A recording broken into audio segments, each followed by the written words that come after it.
Sir आंख में आंख नहीं मिला पाते हैं। स्पीकर सर, सर दो चीजें हैं सर। एक sir Epstein case, sir 3 million files are still locked up. उसका इस विषय से कोई संबंध नहीं। मैं क्यों बोल रहा हूं? आई विल नॉट अलाउ यू। नहीं, आप कौन होते हैं? आप बैठिए, आप बैठिए।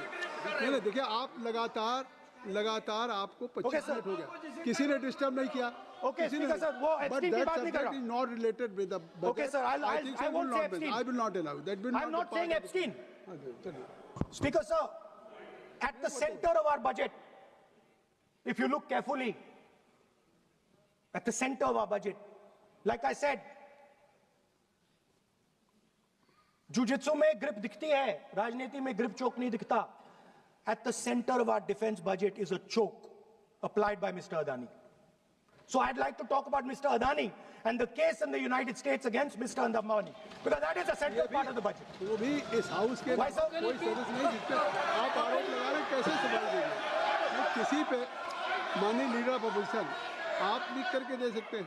अगर आप जिस तरह का आरोप लगा रहे हैं, स्पीकर सर, आप नियम 352, 5 और 354 को भी जानते हैं कि आप उनका नाम ले सकते हैं, लेकिन जिस तरह से आप एक मतलब हायर अथॉरिटी को या प्राइम मिनिस्टर को या सरकार को नहीं सर, उनके साथ जोड़े। तो बोलने तो दीजिए। आप नियम जानिए। आप सर अदानी जी जो है, आप अपने बजट तक सीमित रहिए। देखिए आप जो भी चाहें अपनी बात कहें, आप अपनी बजट पे बात कहें। बजट मैं कर रहा हूं सर, बजट पे आलोचना सर आप मुझे करने दीजिए। आपको बिल्कुल लगा।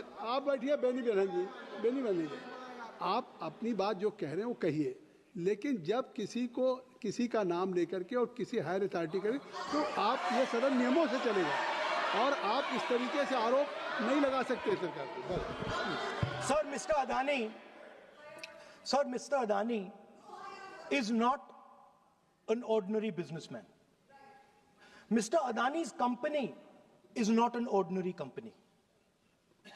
Please understand that the case in the United States is targeted at the Prime Minister of India, not at Mr. Adani. नहीं, ये नहीं, बिल्कुल नहीं। आप इस तरीके से बिल्कुल जो आप ये कह रहे हैं कहाँ नहीं, क्या बात आप कर रहे हैं? It is targeted, sir, at the financial network of the BJP, at the financial architecture of the BJP. You are leveling charges against higher authorities, and only you can speak. Shri Ravishankar Prasad ji, क्या है पॉइंट ऑफ ऑर्डर?